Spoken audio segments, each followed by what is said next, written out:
নমস্কার বন্ধুরা, আশা করি সবাই ভালো আছেন। তো বন্ধুরা, এখন যে বিষয়টা নিয়ে আমি কথা বলবো, তো সেটা হলো মিঠুন চক্রবর্তী এবং ধর্মেন্দ্র এবং রেখা অভিনীত সিনেমা, যেটা 1984 সালে রিলিজ করেছিল।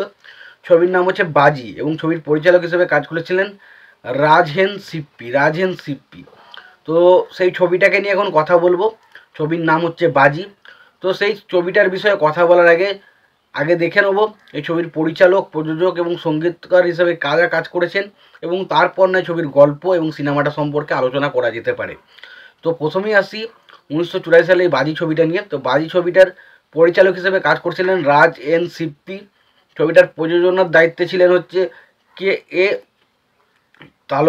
কে তালোয়ার। ছবিটার সিনেমা ফটোগ্রাফির কাজ করেছেন আনোয়ার সিংঘি।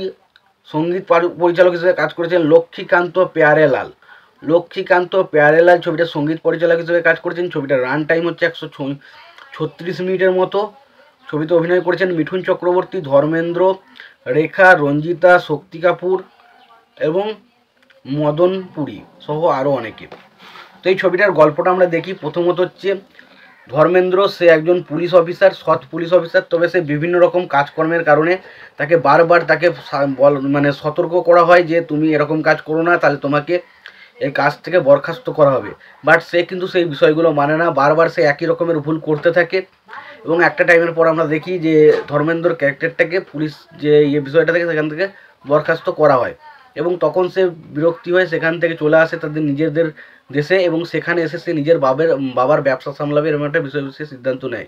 এবং সেখানে এসে সে তার কাকা এবং একজন ভিলেনের পাল্লায় পড়ে সে ক্যাসিনোতে যুক্ত হয় এবং ক্যাসিনোতে বিভিন্ন রকম কাজকর্ম করতে থাকে। এবং সেই সময় ক্যাসিনোতে তার একটা রকি বলে একজন লোকের সাথে তার একটা সমস্যা হতে শুরু করে এবং তার সাথে একটা ঝামেলা হয়। এবং দেখা যায় যে সেই সময় সেই শহরে একটা ছেলে আসে যার নাম হচ্ছে সেলিম, যে ক্যারেক্টারটা প্লে করেছে মিঠুন চক্রবর্তী।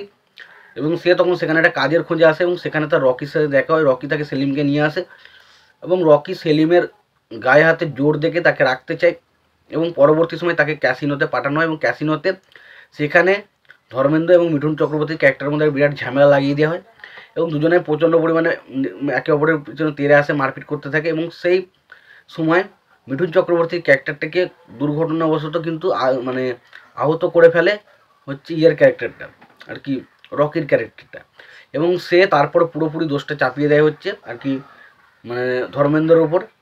এবং তারপর ধর্মেন্দ্র এই রকির এই চালটা কিন্তু সেলিমের ক্যারেক্টারটা বুঝতে পারে, এবং সে তখন বলে ধর্মেন্দ্র ক্যারেক্টারটা পুরো বিষয়টা খুলে বলে, এবং তারপর তারা দুজনে মিলে ঠিক করে যে রকিকে তারা হত্যা করবে। এবং সেই সময় রকি কী করে না, রকি হচ্ছে আর কি ধর্মেন্দ্রর পত্নী, যে ক্যারেক্টারটা প্লে করেছে রেখা, তাকে মেরে ফেলে এবং তারই বিরুদ্ধে প্রতিশোধ নিতে এবং রকির সমস্ত মানুষজনকে কীভাবে খুন করে তার প্রতিশোধ নেয় সেটা নিয়ে হচ্ছে সিনেমা, যেটার নাম হচ্ছে বাজি।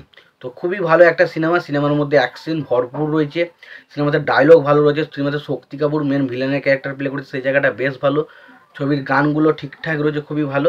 তো ওভারঅল একটা ভালো বেশ এন্টারটেন করার মতো সিনেমা। যদি সিনেমাটা না দেখে থাকেন অবশ্যই গিয়ে সিনেমাটা চেক আউট করুন। সিনেমাটা দেখে থাকলে আপনাদের কেমন লেগেছে সিনেমাটা অবশ্যই জানাতে ভুলবেন না। ভিডিওটি ভালো লেগে থাকলে লাইক কমেন্ট শেয়ার করে দেবেন। চ্যানেলটা নতুন হয়ে থাকলে অবশ্যই আপনারা চ্যানেলটা সাবস্ক্রাইব করে নিয়ে পাশে বেল আইকনটা অবশ্যই প্রেস করে দেবেন। ভালো থাকবেন, সুস্থ থাকবেন, দেখা হচ্ছে পরের ভিডিওতে।